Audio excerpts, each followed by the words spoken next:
So this is never going to be one of the exciting parts of music production, but it's really important if you want to get the results that we're going for.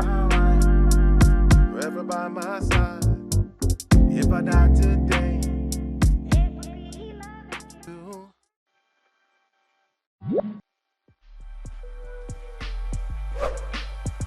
Okay, so what I like to do whenever I've recorded any live instruments or vocals is remove any background noise, any pops, clicks, or breaths first before I do anything else to it. Okay, let's listen for the breaths in this recording. living without you is gonna be so strange. How did we get here when things just ain't the same?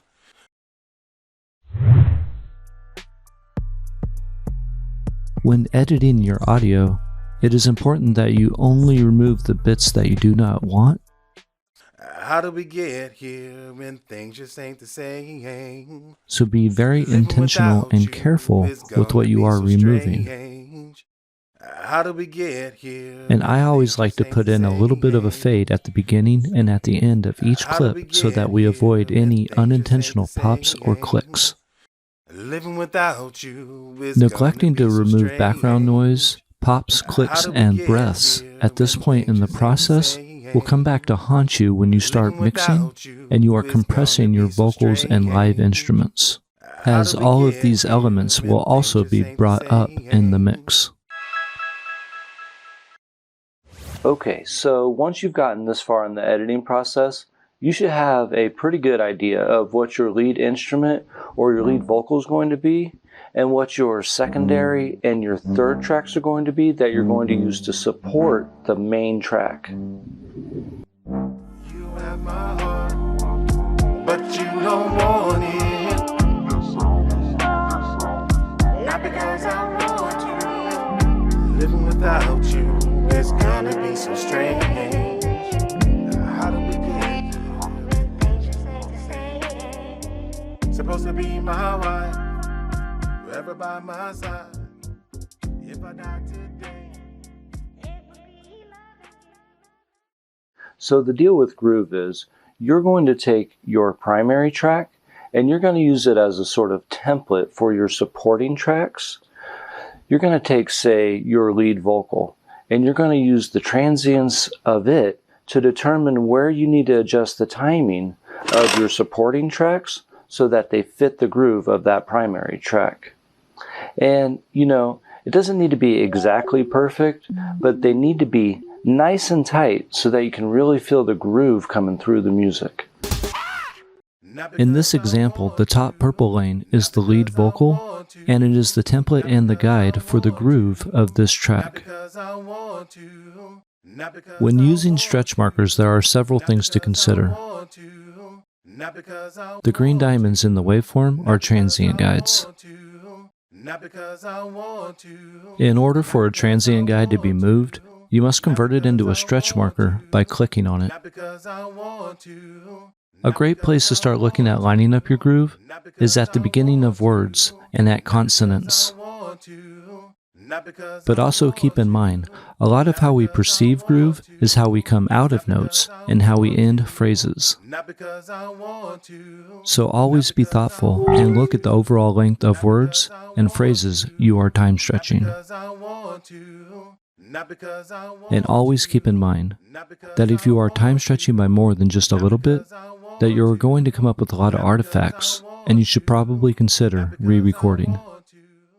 Okay, so the last step in this process, and arguably the most important step, is pitch correction. And the best tool for this, by far, is Melodyne. There are several versions of Melodyne, and you can look to get going with it for as little as $49. The more expensive versions do have more features, but I believe I got started with Assistant myself. If you choose to use the affiliate link below, it won't cost you anything extra, but I will receive a small kickback and it will help support me and this channel, and I thank you very much. A good place to start with pitch correction is to right-click and select all notes. Not because I want to. Living without you is gonna be so strange. Correct the notes by 40 to 50% without selecting Snap to Chord Scale. Supposed to be my wife, forever by my side. If I died today, it would be loving you. You have my heart, but you don't want it. And guess I'll move on. Not because I want to. Living without you is gonna be so strange. A good place to give some extra pitch correction is at the end of phrases, important phrases, or accented phrases. How did we get here? This is also a good place to experiment with the Snap to Chord Scale option. How did we get here when things just ain't the same? Living without you is gonna be so strange. How did we get here when things just ain't the same? Okay, so this can also apply to instruments. Let's say you have a musician that was just a little bit out of tune when you recorded them.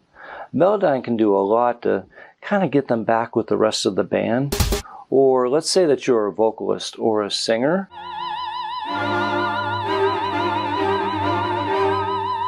And even if you're singing at a very high level, Melodyne can do a lot to kind of give your recordings that extra little sheen that you've been looking for to kind of really make it sound professional. You don't need to sound like you've been auto-tuning and make it sound really robotic.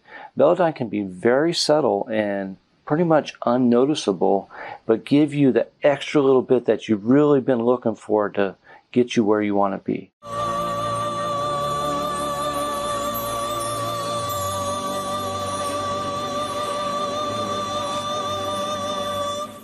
What I like to do when I'm done with the editing process is to go ahead and bounce all the tracks and import them into a fresh new session.